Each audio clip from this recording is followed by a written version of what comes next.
그것도 한번 여쭤보고 싶었어요. 검찰개혁 문제인데 기소권, 수사권 분리가 핵심이잖아요. 네, 맞습니다. 그건 맞다고 생각하세요? 정말 소수의 사람들이 뭐 그런 사건을 접해 볼 겁니다. 아주 정치적인 사건들은. 네.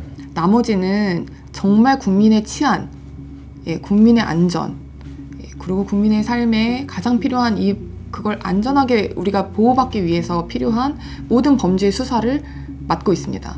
이 검찰이 여태까지 가지고 있는 모든 수사 권능 역량을 모조리 말살하는 방식으로 가면 결국에는 그 피해가 99.9% 다 우리 국민들한테 고스란히 돌아오게 되는 겁니다. 검찰청 자체를 폐지하겠다는 이야기인데 그렇게 됐을 때 그럼 그 유능한 검사들의 수사 역량은 그냥 우리 대한민국 건국 이래 계속 쌓여왔던 사실은 우리가 가지고 있는 굉장히 좋은 에너지고 굉장한 힘이고 우리가 여태까지 이렇게 발전하고 안전한 사회에 살 수 있었던 원동력인데 그걸 이렇게 허공에 날려버릴 수가 있는 것인지. 중수청에 설치되고 수사기관이 몇 개 되지 않습니까? 그렇게 되면 경찰도 있고 중수청도 있고 공수처도 있고 몇 개가 되는데 서로 경쟁을 하게 될 것이다. 그 복잡한 구조에서 자신의 피해 구제를 위해서 어떻게 행동해야 될지 알 수도 없고 어쨌든 법률 서비스 비용은 무조건 늘어날 겁니다. 민주당이 그렇게 원했던 공수처, 네. 그래서 본인들이 원하는 것처럼 됐는가. 이게 이렇게 무능한 수사기관, 역량이 없는 수사기관이 여러 개 난립해 있다는 것이 피해자의 구제에 도움이 되지가 않습니다. 그것도 한번 여쭤보고 싶었어요. 검찰개혁 문제인데 기소권, 수사권 분리가 핵심이잖아요. 네, 맞습니다. 그건 맞다고 생각하세요? 맞는 방향인가요? 지금 사실 우리 국민들이 알아야 될 것은 검찰이 굉장히 악마되어 있죠.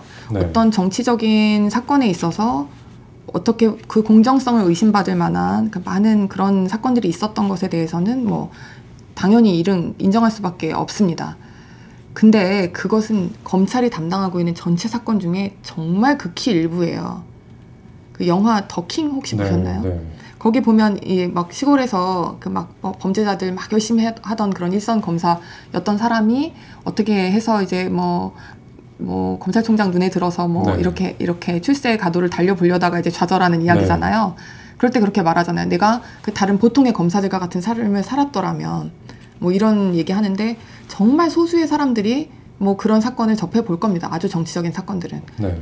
나머지는 정말 국민의 치안, 국민의 안전, 그리고 국민의 삶에 가장 필요한 그걸 안전하게 우리가 보호받기 위해서 필요한 모든 범죄의 수사를 맡고 있습니다. 그리고 우리나라 검사는 정말 유능해요.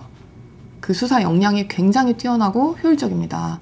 그렇기 때문에 우리가 이런 문제점이 노출돼 있으면 그 정치권으로부터의 영향, 그런 거를 방지하기 위해서, 그러니까 정치권으로부터 어떤 압박을 받는 것, 아니면 또 스스로 검사 스스로라도 어떤 정치적인 이런 걸 뭐 발휘를 하려고 하는 이런 것들을 막는 데 최선을 다해야 되는 것이지, 이 검찰이 여태까지 가지고 있는 모든 수사 권능 역량을 모조리 말살하는 방식으로 가면 결국에는 그 피해가 99.9% 다 우리 국민들한테 고스란히 돌아오게 되는 겁니다.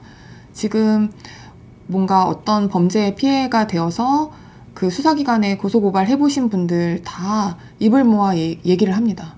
거의 뭐 경찰은 사건이 너무나 많이 쌓여 있고 거기에 지금 뭐 역량이 이 많은 걸 다 소화할 만하지가 않고 수사 노하우가 검찰의 지휘를 받고 이전에 일사불란하게 하던 때에 비해서 많이 비효율적으로 떨어져 있고, 그렇기 때문에 거의 뭐 범죄 피해자가 자기가 수사기관인 것처럼 증거를 모아서 가져가가지고 혐의를 입증하기 전에는 거의 기소되기가 힘들다. 그리고 사건이 세워라 내워라 너무 오래 간다. 범죄의 피해 구제에 너무 미흡한 점이 이미 노출되어 있습니다. 그런데도 그게 더 심화될 것이다. 당연하죠. 지금 뭐 검수 원복 또 심지어 시행령으로 약간 이렇게 돌아왔는데도 그런데 지금 아예 공소청으로 만든다는 거 아닙니까? 검찰 자체를, 검찰청 자체를 폐지하겠다는 이야기인데, 그렇게 됐을 때 그럼 그 유능한 검사들의 수사 역량은 그냥 우리 대한민국 건국 이래 계속 쌓여왔던 사실은 우리가 가지고 있는 굉장히 좋은 에너지고 굉장한 힘이고 우리가 여태까지 이렇게 발전하고 안전한 사회에 살 수 있었던 원동력인데 그걸 이렇게 허공에 날려버릴 수가 있는 것인지, 그게 정말 안타깝습니다. 민주당 의원님들은 이렇게 얘기하시더라고요. 중수청이 설치되고 수사기관이 몇 개 되지 않습니까? 그렇게 되면 경찰도 있고 중수청도 있고 공수처도 있고 몇 개가 되는데 서로 경쟁을 하게 될 것이다. 수사나 그렇게 생각하는 게 너무 정말 장밋빛인가요? 그렇죠. 이 우리 서민들이 어떤 범죄의 피해자가 됐을 때 네. 도대체 그 복잡한 구조에서 자신의 피해 구제를 위해서 어떻게 행동해야 될지 알 수도 없고 어쨌든 법률 서비스 비용은 무조건 늘어날 겁니다. 어쩌면 어떤 변호사들한테는 이익이 될지도 몰라요. 우리 지난번에 그럼 민주당에게는 그 예를 들어주고 싶습니다. 민주당이 그렇게 원했던 공수처 네. 그리고 경찰, 검찰이 다 수사권을 가지고 있는 이 상황에서 민주당은 너무나 그 윤 전 대통령을 구속시키고 수사가 빨리 진행되기를 원했죠. 그래서 본인들이 원하는 것처럼 됐는가?